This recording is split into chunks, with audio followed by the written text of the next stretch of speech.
I like to describe what we do as like wellness integrated living. And that is actually the foundation, inspiration behind our book. And that was, since it is so difficult to disseminate this information, a lot of people shop at Whole Foods, but they don't even think about, oh, I have my house. Is my house healthy? Like, it's just not something on top of people's minds yet. And so I think that's really going to be hopefully pivotal as far as educating people, which is a part of our mission. Welcome to Home Green Homes Podcast. I am Izumi Tanaka, a green home advisor and a green realtor. Here I invite a variety of experts in the world of green homes and have conversations about how we can all live in healthy, resilient, and efficient homes. My guests provide insight in a wide range of topics, from designing, building, and living in green homes, purchasing or financing green homes and improvements, to how we can live to reduce the negative environmental impact from the way we live.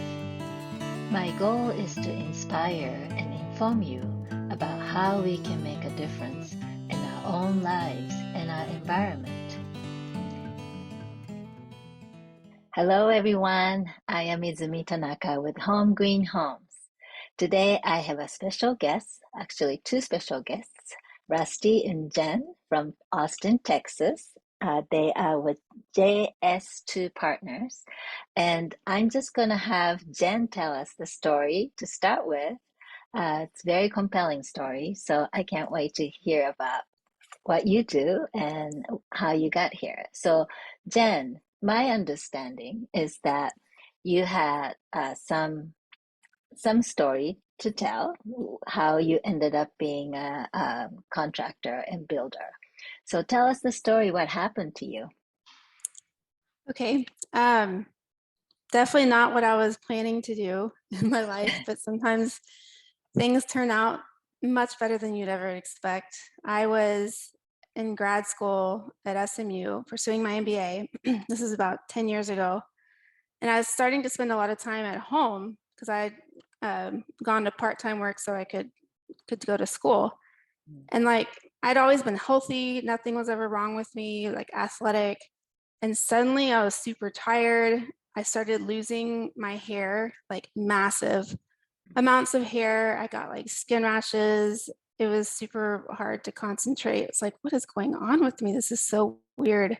Then I became allergic to like foods, fabrics, everything around me, perfume, like anything would set me off, and I would like swell up and have allergic reactions. And no doctors could figure out what was wrong. So finally, right towards the end of school, we found a leak in the shower in my apartment. And there were several apartments above mine too, and they all had cracked shower pans. So there was a huge infestation of like the bad kind of black mold. I mean, all mold is bad, but this was like the terrible of the bads. So it all started to kind of make sense. I went to an environmental doctor in Dallas, and they tested me, and I had large amounts of mycotoxins in my body. And for those of you who don't know what those are metabolites that mold creates. It's like they're VOCs, basically fumes. And they're very toxic. They are carcinogens. They amp up your immune system. And that would explain why I started becoming allergic to everything.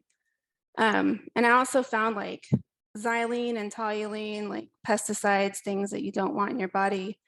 And that happens when you're around mold, you don't detox correctly. So everything started to pile up. So I was like, okay, what am I going to do to fix this problem? Because allergy shots would help, but that's not going to stop everything. So I needed to find a place to live, and it didn't exist. Like there's all the new construction had formaldehyde and chemicals, and then all the ones that had like a few years to air out, they had small amounts of like mildew or mold in the HVAC systems. And I was so sensitive. It's like, I'm going to have to build myself a healthy home. And so that was kind of like the aha moment. And it was a large undertaking, especially for a marketing person, like by trade. So I did all the research, and I spent hundreds and hundreds of hours like contacting manufacturers and testing things out myself. And so that was kind of the birth of my first healthy home. And at that point, were you with Rusty? I was in Houston. I had moved back home to be with my family because my health was, falling apart. I didn't want to stay in Houston because it was a big city, and I really had always wanted to move out to the hill country. And the air out here is cleaner. There's lakes, and I decided to sell that home. And I was like, I can build another one. It's not that difficult. So I moved out to the Central Texas hill country, and I started working at the Hill Country Builders Association as the executive director. And Rusty was on the board of directors. He was the president at that time. So we worked together for several years before we started dating, and we started JS2 Partners, and it all kind of just fell into place beautifully because he's a builder and he could teach me how to build and I could teach him how to build healthy. And so it all worked out. That's how JS2 Partners So started. that was the genesis of JS2 Partners. Yes. That's great. So how did you find the way to make, build your homes healthy, and what are the kind of things that you researched about, and how did you, Rusty, start to integrate into your, I'm assuming that you have been in the business of building contractor for some time. So what was the process of actually learning to build healthy homes? So the process for the build is the same. I mean, as far as making a schedule and, as far as how things flow is the same. Where the learning curve came in was rearranging the thinking of, for, I guess contractors are wired, finish the job, you get paid. And so if you run out of, glue, you just run to the store and buy some. Well, that doesn't work anymore for what we do at JS2 Partners. So it's the planning ahead had to really be at the forefront. But Jen, having gone through that and built that house before and doing all that research, it gave us a huge leg up because she is a walking encyclopedia for these materials. So then it becomes myself as a builder working with the tradespeople. How do we implement these materials into our builds? And from the very beginning, Jen and I set out to not trying to reinvent the wheel. We're just making it a better wheel. The building, as far as the structure, everything is, we're not building out of anything different than what, any other house on the street is built out of. And I think that's really where we've succeeded, is we don't try to overcomplicate it. It's just a matter of putting the right stuff in the home and continuing to do research, because things change all the time. People change ingredients, and it's just really paying attention to that. Thank you for that, Rusty. So Jen, it sounds like you are really the brain of this I don't know about that. business for you guys. So tell me, how you define this healthy homes? Like, what are the elements that you create that's different from other homes? And you also mentioned last time we spoke that it's not exactly the same as green homes. So maybe you can tell me a little bit about that as well. Okay, I'll start with the green. And a lot of people actually refer to us as the green builders. And that's not a bad thing, but they're actually two very different disciplines or schools of thought. And green is focused on, of course, using products and materials and methods that don't harm the environment and leave the smallest footprint possible. Whereas healthy really focuses on the occupants inside the home and their health, wellness, and quality of life. So inherently, a lot of the products we use are like no VOC, or they're all low no VOC, and things that we can't get that way, we seal up with non-toxic sealers. So that is good for the air quality and good for the environment. But taking it a step further is also looking at not using like plastics, like recycled plastics that could smell like detergent bottles. We've run into materials that are green, but it's definitely not something that we would feel comfortable putting in a home. Same thing for like old barnwood. You don't know if it has pesticides on it, like recycled paper, the inks.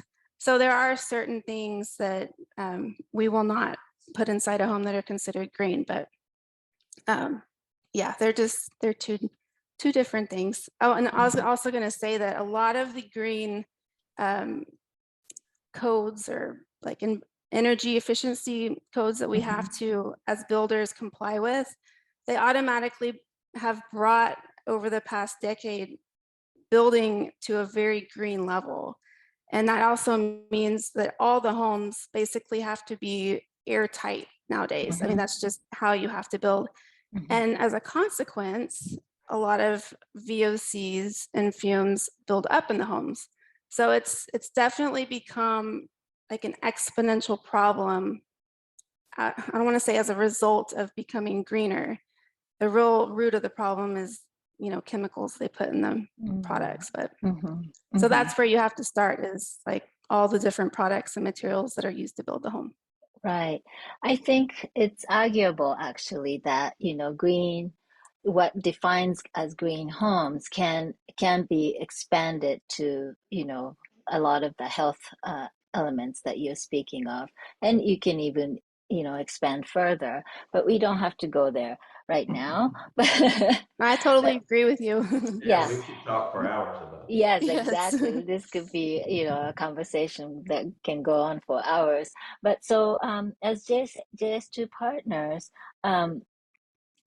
what are the kind of things that you are doing? And I'm assuming that as a general contractors, you are building for clients, or do you actually build homes as spec homes so that you can sell? Um, what are your primary business? Yeah, so we do both. We do investment properties. We typically do about 2 a year, Mm-hmm. and so far it's been very well received. I think the longest one has been on the market is 3 weeks, Oh, wow. and that even the case before the housing market exploded after the pandemic. Mm-hmm. And then we also do custom homes. We have people. We just finished one for a couple that moved from New Mexico, just so we could build their home. We've had a couple relocate from Michigan for one of our homes. We're building for a couple right now that has lived all over the world, and they, finally wanting to settle in Austin. Mm-hmm. And building one for a family of 5. They don't have any health issues, but they're just cognizant of the, what goes in their home, and also environmentally conscious as well. And so that's, Mm-hmm. it's a good mix. Yeah. But it was funny. It was very much a leap of faith on our part. Whenever we started this, our first build was an investment, and we did a very big one because we wanted to show that this can be done. It's not weird. It's not different, and it went really well, and we were very fortunate for that. Mm-hmm. One of the things that we're seeing trending, and we're working towards this, is more of a like a rental situation. We get numerous calls and emails from people that just need a place, like right now. I need a place to go, or even the clients that we build for, they need a place to stay while we're building their house. And so we're exploring that and trying to put some stuff together on that as well. So how are you reaching out to people out there that people come to you to build new homes for their families and such? And I'm assuming that they come to you because of the uniqueness of your company, correct? Well, I'm very lucky to be a part of a building company that have a built-in marketing genius with the MBA from SMU. And so that helps a lot, because it's really hard to market for a construction company. Yeah. But obviously the people have heard about us, and we're so lucky that the word of mouth is getting around, and that's people reach out to us. to us, word of mouth is probably the biggest asset we have is happy clients that'll refer us or tell other people about us. I like to describe what we do as like wellness integrated living. And that is actually the foundation, inspiration behind our book. And that was, since it is so difficult to disseminate this information, a lot of people shop at Whole Foods, but they don't even think about, oh, I have my house. Is my house healthy? Like, it's just not something on top of people's minds yet. And so I think that's really going to be hopefully pivotal as far as educating people, which is a part of our mission, is through the book. Yeah, I agree. And that's exactly why we're doing this today too, right? I'm just curious, as you said that people would reach out to you by word of mouth, and like the example you just gave us, Rusty, of the family of five who doesn't have health issues, but do you actually get people reaching out to you with health issues? And if so, what kind of issues do they bring to you? And how do you treat them when you're designing a home? We get a whole range of people with, some people that have been, exposed to mold like Jen, and some people that just have seasonal allergies, some people that have EMF sensitivities to electromagnetic fields. We get a very wide range of people, and so moms with kids too. Lots of sick kids, asthma, stuff like that, and food allergies. Really meeting with them and listening. We have a questionnaire that we fill out, or that our potential clients fill out, and it helps us, paint the picture of what their needs are, and making sure that we're a good fit to meet those needs. The last thing you want to do is just take on every client that comes to you, because it's not fair to either party. And so we are really cognizant of that, and try to take a case-by-case approach, I guess would be a good. I mean, I probably self-professed one of the most sensitive people on the planet. Yeah, we have an in-house canary. So if it works for me, it's worked for everyone else so far.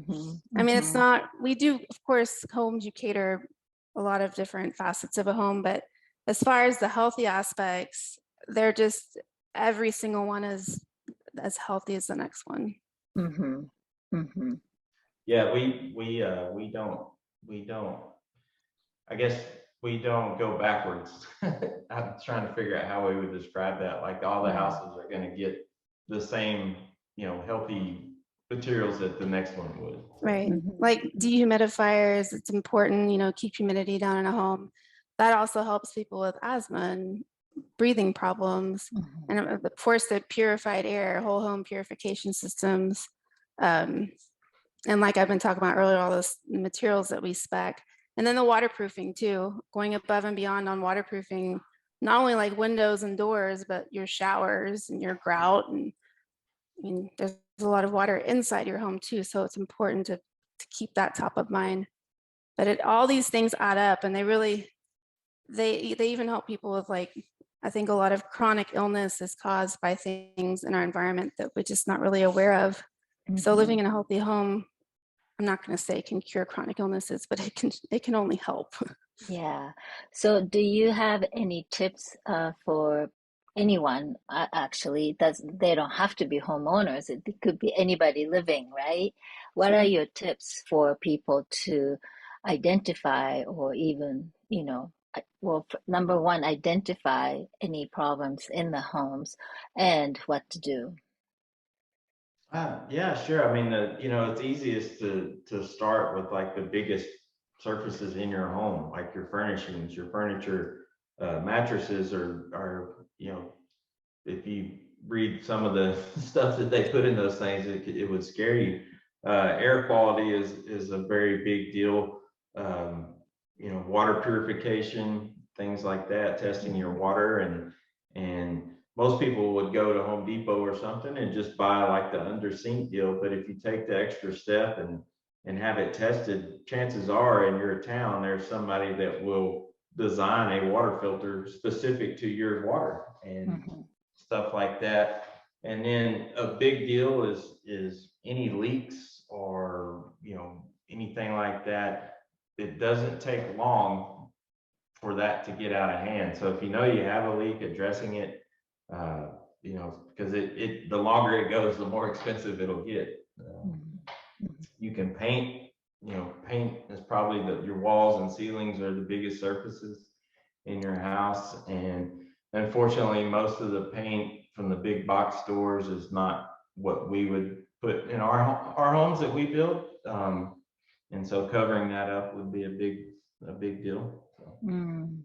So you just gave me one question, but before we get to that, Jen, maybe you can tell me what you can say to people, like what to look for. Like, is there any symptoms per se for the kids or the adults? You know, if once you start to have certain symptoms, like you should be watching out for this or something like that. Do you have any tips?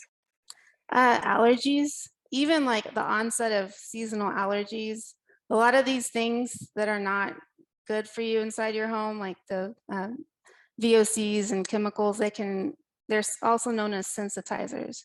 So if you're chronically exposed, even to low levels of them, your body can become sensitized not only to those chemicals, but then it starts to spread to other things. And why, I have no idea, but that's normally how it works.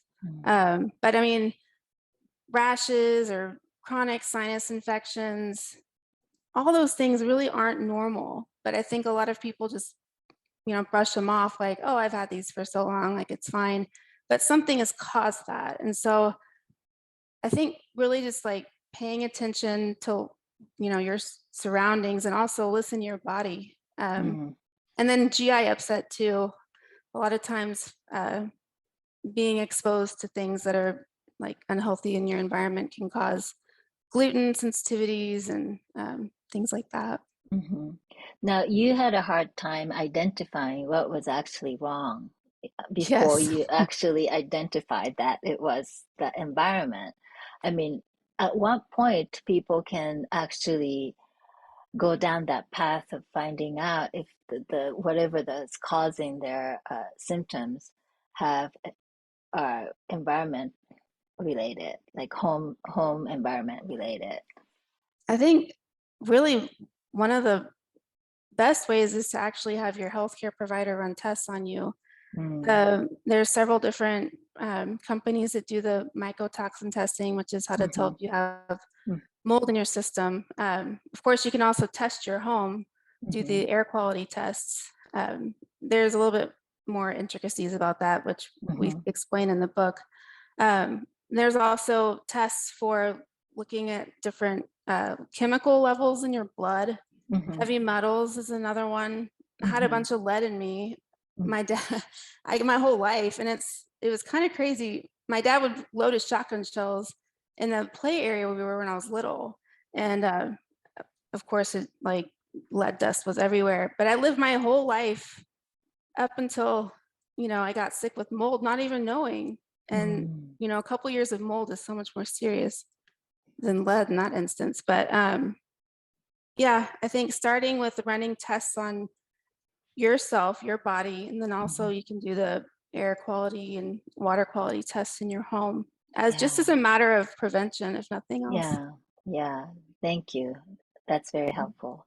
So let me go back to the question I just got, Rusty. So, you know, as you were talking about, well, we can't just go get a product from Home Depot and install them. So to do what you do you find that it's more expensive? You know, I wouldn't say more expensive. I would say it adds more value to the deal. You know, the most of the materials that we use are no more expensive than the others. It's just seeking them out, and it really comes down to they're not as available. I guess they are out there, but you have to go get them. And where our particular model, where there might be a little added cost, is we put a full-time superintendent on our projects. to ensure that nobody does run down to the store and just grab a bucket of glue because they're trying to finish their job. So that does add a little bit of cost, but it also adds a whole lot of peace of mind, where we can ensure that what people want to go in their home is actually going in their home. And then the trade-off to that is we find we are building the homes a little bit quicker than most because we do have that person there full time and making sure things are getting done, making sure the guys show up and do this and get their jobs done. So there's some trade-off in there.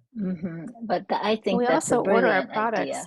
Yes. beforehand. Like we're used to ordering things way in advance. COVID's kind of caused everyone to do that, but that's just something that we've always had to do since stuff isn't available down the street.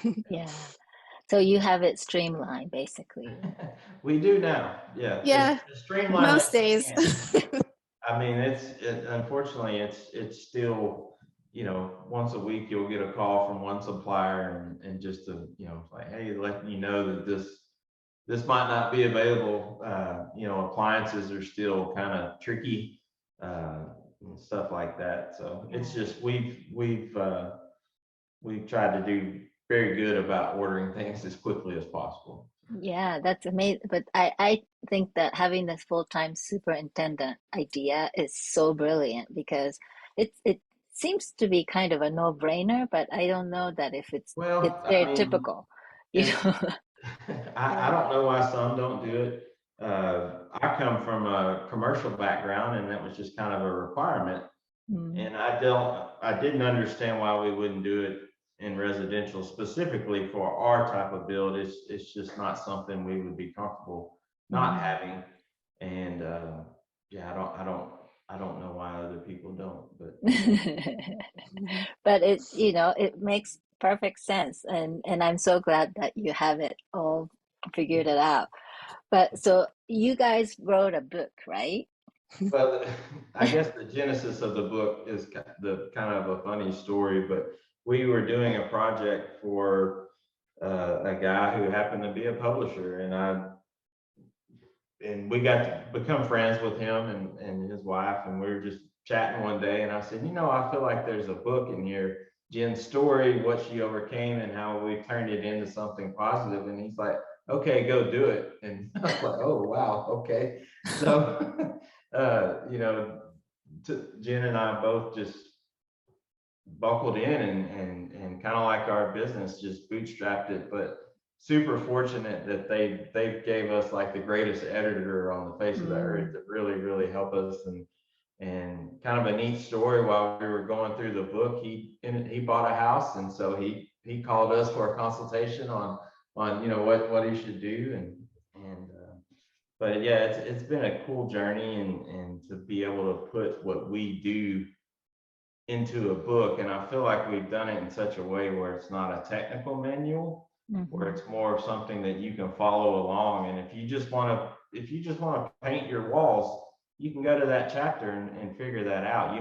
It doesn't read like a textbook. I think it's great, but I'm a little And tell us the name of the book. It's Healthier Homes. And it also, it at the beginning, it was focused on the home building process, like finding a piece of land, designing the home, and then walking you through the entire build process. But then we realized, like with our homes that we build every day, once you have the healthy home, you need to have healthy decor and furniture and upholstery, and it doesn't stop there. And so that's something that we've been doing for our clients, is providing them with interior design and decorating, which I love to do. I've been doing it for years. And so that needed to become a part of the book as well. So the book scope definitely widened, but I think it's for very good purpose. And the last half of the book is all about designing, decorating, and looking at different materials whenever you're shopping and things like that. So that's great. That's great. I can't wait to get it. You sent me some pages, and I really enjoyed looking at it, and I'm looking forward to getting the whole book, seeing the whole book. So what are your visions, Rusty and Jen? What What do you dream about these days with your business? Oh, lots of different things. I mean, like I was saying earlier, the rates of chronic diseases and things like that, with the homes being more closed up, there's no police. Like the EPA only is concerned about outdoor air, that nobody is looking at what's going inside the houses. And so I really hope that this is a pivotal transformation. We're starting a pivotal transformation for the way homes are built, like best practices for building homes. And like Rusty was saying earlier, love to do healthy home developments, someday sooner than later, and also expand our business, not only here in Central Texas, but take it other places, because I feel like the opportunity to provide people a healthier place to live is a great thing. It's just, how do you scale? Yeah, it's frustrating. Maybe not frustrating. It's probably a poor choice of words, but we get calls from all over the United States, and the stories that we hear, and the people that want us to come build it. And it's like, gosh, it's really hard to tell people you just can't, you can't do it. We had it was a very sweet lady reach out this morning actually, and we just, she's a little out of our geographic range, and she's like, well, what is it going to take, and so, but that it's also very, very humbling and nice to hear that people are wanting that. And I She feel was like, like, you can have my home as a show home. yeah, I feel like that this book, the way that, and I know I keep repeating this, but the way that we did it, and to make it so approachable, I hope it opens up people's eyes. And it's not meant to scare anyone. It's not meant to do anything like that. It's just like, here, this is possible to do. Your house isn't going to be weird. It's not going to be any different. It's just going to be beautiful and healthy. And I mean, that's the vision, is for everyone to have one of those. Right. Agree. That's a beautiful vision. Thank you so much. So how do people find you? Your book is Healthier Homes, and it's available on Amazon, right? Yeah. Amazon, Barnes and Noble, IndieBound, a lot of different small and big book retailers. Comes Great. out next Tuesday, actually. Oh, Yeah, oh, Tuesday. Tuesday's wow, a big day. congratulations. So that's Thank you. September, what day is that? 27th. Mhm. Okay. And you have a website as well. So can you tell us? Yes. We started healthierhomes.com. It just felt like the right thing to do with having the book come out. It's an online community where people can find up-to-date information. There's blog posts that will continually be added. And we also started our own line of paint called Healthier Paint. Oh, Healthier wow. Homes. And some other construction products. And then really the hardest thing for searching for interior design packages was finding furniture that was, naturally finished or didn't have fire retardants on it, all those kind of things. And so our vision for Healthier Homes is to be like Whole Foods for your house. And we just launched it last month, and there's lighting, furniture, decor. There's some e-guides on there that kind of delve in deeper from what we have in the book, all sorts of things, and some videos. And we really that is also a big goal, is to expand healthierhomes.com. Yeah, it's meant to be kind of like a continuation of the book, that Jen and I will constantly be adding content to via e-guides and videos. And so hopefully the people that get the book, that want to keep going with us, and the house that's on the cover of the book, that's actually a house that we're building right now. On the book, it's a rendering. So hopefully people will follow us over there and they can see like the actual finished product. We're excited about that. So. Oh, that's so exciting. I wish you the best of it. Thank And you. I look forward to keeping up with what's going on with you and see how you grow. And Thank yeah. Absolutely. Okay, so it's healthierhomes.com, right? you. That's your website. And then on social media, it's Healthier Homes by JS2. Oh, okay. That's your social handle, Mhm. Healthier Homes by JF2.